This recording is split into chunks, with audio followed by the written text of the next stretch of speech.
जब आपके लिवर पे फैट डिपॉजिट होना शुरू हो जाता है उसको हम फैटी लिवर बोलते हैं। अगर शराब की मात्रा ज़्यादा लेते हैं, सेवन ज़्यादा करते हैं, उसको रिडक्शन के लिए हम लोग बोलते हैं। बाहर की जो तली हुई हैं फास्ट फूड हैं उनको अवॉइड करिए। Regular exercise and regular walking करिए। हमारे देश में लिवर की प्रॉब्लम और देशों से थोड़ा ज़्यादा है बिकॉज हेपेटाइटिस बी और सी यहाँ थोड़ा ज़्यादा है और उसके साथ साथ अल्कोहल का सेवन भी ज़्यादा है। लिवर ट्रांसप्लांट हम तब करते हैं जब लिवर आपका काम करना बंद कर देता है।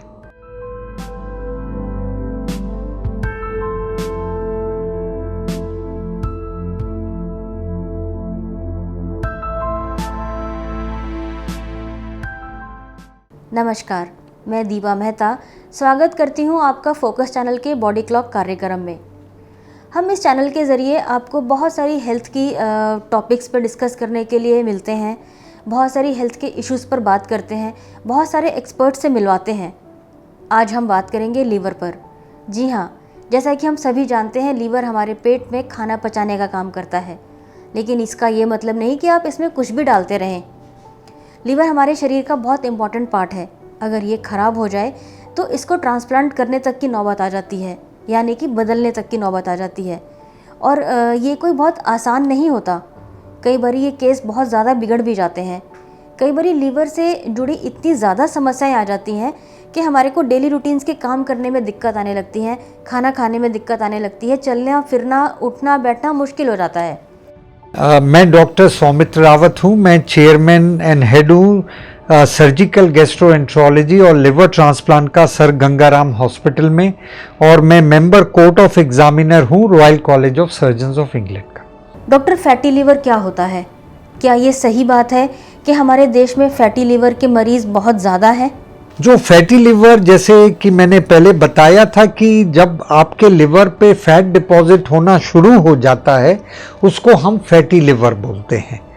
और फैटी लिवर के लिए हम ब्लड टेस्ट कराते हैं, अल्ट्रासाउंड स्कैन कराते हैं। उससे हमें मालूम चल जाता है अगर आपके जो लिवर के एंजाइम्स बढ़ रहे होते हैं, या जो अल्ट्रासाउंड करते हैं उसमें हमें मालूम चल जाता है कि फैटी लिवर है। डॉक्टर साहब, ये एक रिसर्च है कि most of the people fatty liver से ही ग्रस्त हैं। कुछ का जिनका प्रॉब्लम थोड़ा ज़्यादा हो जाता है तो वो डॉक्टर से कंसल्ट करते हैं, वरना वो ऐसे ही मतलब चल रहे हैं बस, बट वो फैटी लिवर कैरी कर रहे हैं। क्या ये सच है?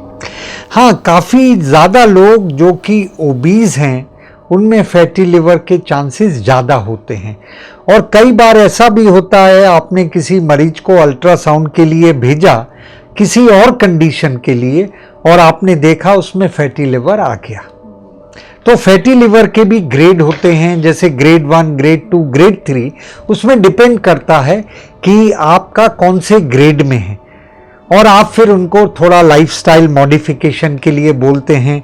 अगर शराब की मात्रा ज़्यादा लेते हैं, सेवन ज़्यादा करते हैं, उसको रिडक्शन के लिए हम लोग बोलते हैं। उनको ये भी हम बताते हैं कि फैटी जो चीज़ें हैं उसको अवॉइड करिए। बाहर की जो तली हुई हैं फास्ट फूड हैं उनको अवॉइड करिए। Regular exercise and regular walking करिए। तो ये सब हम लोग उनको गाइड करते हैं। क्या फैटी लीवर जानलेवा हो सकता है कभी? देखिए, वो डिपेंड करता है कि वो बाद में अगर सिरोसिस में जाता है तब वो दिक्कत आती है। इसका ट्रीटमेंट आप किस तरीके से करते हैं? उनको वही है, हम लाइफस्टाइल मॉडिफिकेशन के लिए बोलते हैं। कई जो ड्रग्स होती हैं वो हम देते हैं, लेकिन मेन जो है इसमें वो लाइफस्टाइल मॉडिफिकेशन का है। सर, ये फैटी लीवर किसी एज के मुताबिक है या किसी भी एज में हो सकता है? किसी भी एज में हो सकता है, लेकिन वही जैसे मैंने बताया आपको कि अगर ओबीस होता है पेशेंट तो उसमें फैटी लिवर के चांसेस ज़्यादा होते हैं। और ये फैटी लिवर का प्रॉब्लम अगर हम अपनी लाइफस्टाइल को चेंज करें तो काफ़ी हद तक इसको ठीक किया जा सकता है। उसको रोक सकते हैं हम, आगे बढ़ने से रोक सकते हैं। जैसे सपोज कि कोई पेशेंट है वो फैटी लिवर का है, उसका हमने लाइफस्टाइल चेंज किया, उसका वो प्रॉब्लम वहाँ पे रुक गया। लेकिन अगर हमने वही लाइफस्टाइल अगर उसका थोड़ा ऊपर नीचे होता है वो प्रॉब्लम फिर अगेन बढ़ सकती है। उसीलिए हम लोग कहते हैं कि आपको रेगुलर डॉक्टर के फॉलोअप में रहिए। मतलब और आप अपना वो डिपेंड करता है, अगर ग्रेड 1 फैटी लिवर है तो घबराने की ज़रूरत नहीं है, लेकिन अगर ग्रेड 3 फैटी लिवर है तो उनको अपना रेगुलर जांचें करानी चाहिए। सर आपके पास तो मोस्टली ग्रेड 2 और ग्रेड 3 के लोग ही आते होंगे।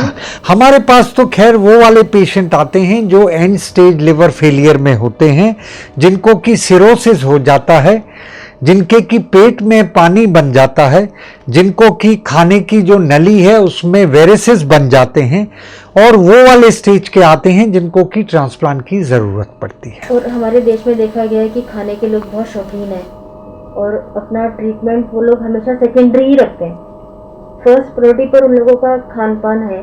तो ऐसे में हम लोगों के देश में लीवर की प्रॉब्लम ज़्यादा पाई जाती है। हमारे देश में लिवर की प्रॉब्लम और देशों से थोड़ा ज़्यादा है, बिकॉज हेपेटाइटिस बी और सी यहाँ थोड़ा ज़्यादा है, और उसके साथ साथ अल्कोहल का सेवन भी ज़्यादा है। अगर आप देखा जाए कि जो सिरोसिस के मरीज होते हैं उनमें जो मेजॉरिटी ऑफ कॉजेज हैं वो आपका अल्कोहल रिलेटेड हैं, हेपेटाइटिस बी हैं, सी है। लीवर ट्रांसप्लांट कराने की नौबत कब आती है? क्या इसके बिना भी इसका ट्रीटमेंट हो सकता है? लिवर ट्रांसप्लांट हम तब करते हैं जब लिवर आपका काम करना बंद कर देता है, और वो जो लिवर काम करना बंद करता है उसके हमारे क्राइटेरियाज होते हैं। एक मेल स्कोर होता है, एक चाइल्ड्स क्राइटेरिया होता है, वो हम क्राइटेरिया में देखते हैं। लेकिन मोटा मोटी अगर किसी के पेट में पानी बनने लगे, किसी को किडनी भी लिवर के साथ साथ अफेक्ट होने लगे, या नहीं तो खाने की नली में आपके वेरिसेस बनने लगे, या हेपेटिक इनकेफेलोपैथी हो जाए, तो उसमें लिवर ट्रांसप्लांट की ज़रूरत पड़ती है। लेकिन उसमें वही होता है, उसमें हम लोग ब्लड टेस्ट कराते हैं, बहुत सारा एंडोस्कोपी करा के देखते हैं, स्कैन करा के देखते हैं, और फिर हम उनको ये देखते हैं उनका स्कोर कितना है। उसके अकॉर्डिंगली हम पेशेंट को गाइड करते हैं कि अब आपको टाइम आ गया है, लिवर ट्रांसप्लांट की ज़रूरत पड़ गई। जब लीवर धीरे धीरे ख़राब होने लगता है और मरीज़ को पता चलता है, तो इसमें डाइट का क्या रोल होता है? या जब आप सर्जरी करते हैं, सर्जरी के बाद आप किस तरीके की डाइट को मरीज़ को लेने के लिए कहते हैं? वो तो है ही, जैसे कि हम जो लिवर ट्रांसप्लांट करते हैं, काफ़ी सारे जो मरीज हैं हमारे, या तो अल्कोहल के बेसिस पे उनका लिवर ख़राब हो गया है, फिर हम उनको बोलते हैं कि आप 6 महीने अल्कोहल मत लीजिए, फिर हम ट्रांसप्लांट करेंगे। या किसी को हेपेटाइटिस बी या सी है जिसके कारण उनको बाद में सिरोसिस हो गया है, तो ये सब कंडीशन होती है जिसमें हम लिवर ट्रांसप्लांट का इंडिकेशन होता है। डॉक्टर, जब आप लीवर ट्रांसप्लांट करते हैं किसी मरीज़ का, तो उसमें आप किन बातों को ध्यान में रखते हैं, किन बातों की सावधानियां रखनी पड़ती हैं? इसके अलावा आप डोनर का चुनाव कैसे करते हैं? जो डोनर होता है, देखिए 2 तरह का लिवर ट्रांसप्लांट होता है, या तो लिविंग रिलेटेड लिवर ट्रांसप्लांट होता है या डिजीज डोनर लिवर ट्रांसप्लांट होता है। जो नॉर्थ इंडिया में मेजॉरिटी ऑफ ट्रांसप्लांट वो लिविंग रिलेटेड होता है। लिविंग रिलेटेड में जो डोनर होता है वो आपकी फैमिली का होना चाहिए, रिश्तेदार होना चाहिए, सेम ब्लड ग्रुप का होना चाहिए। जैसे कि आपने पहले भी चर्चा हमारी हुई थी कि जो डोनर है उसमें फैटी लिवर नहीं होना चाहिए, उनके लिवर फंक्शन टेस्ट सब अच्छे होने चाहिए, लिवर की क्वालिटी अच्छा होना चाहिए। तो बहुत सारी चीज़ें हैं जो हम देखते हैं। लेकिन जो डोनर है वो आपका फैमिली मेंबर ही होना चाहिए, रिलेटिव होना चाहिए, और सेम ब्लड ग्रुप का होना चाहिए। जो डोनर होता है उनका जो हम लिवर निकालते हैं 3 महीने में वो पूरा ग्रो कर जाता है, तो ये अच्छी बात है। और डोनर के लिए इस समय जो रिस्क है वो काफ़ी कम हो गया है। जैसे जैसे नंबर बड़े हैं तो डोनर का रिस्क काफ़ी कम हो गया है, और जो रिस्क है वो केवल 0.2% रिस्क है। जो हमारे यहाँ होते हैं, जो डोनर होते हैं, वो 1 हफ्ते हॉस्पिटल में रहते हैं, और जिनको लिवर दिया गया है, रेसिपिएंट जो हैं, वो यहाँ पर 2 से 3 हफ्ते अस्पताल में रहते हैं।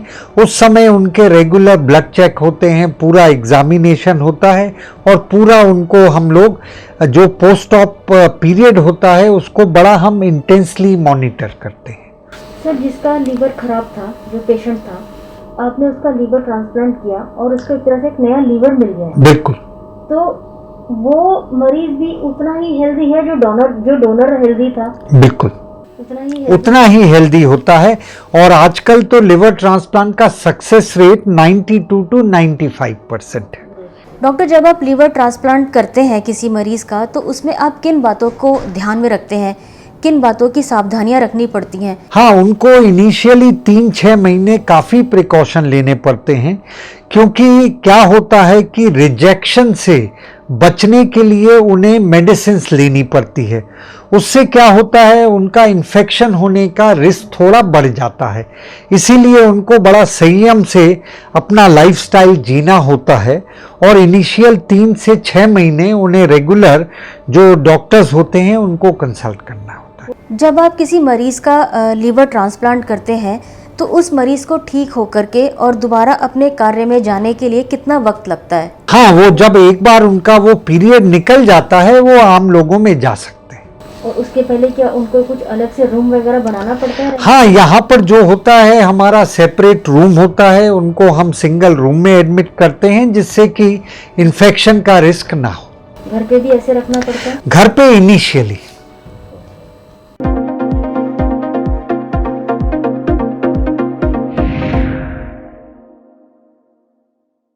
सेहत से जुड़ी ज़्यादा से ज़्यादा जानकारी हासिल करने के लिए देखते रहिए फोकस हेल्थ चैनल। किसी खास जानकारी के लिए कमेंट करें। फोकस हेल्थ चैनल को सब्सक्राइब, लाइक और शेयर करना ना भूलें। इसके साथ ही बेल आइकन को टच करें ताकि समय पर आपको सभी नोटिफिकेशन मिलती रहें।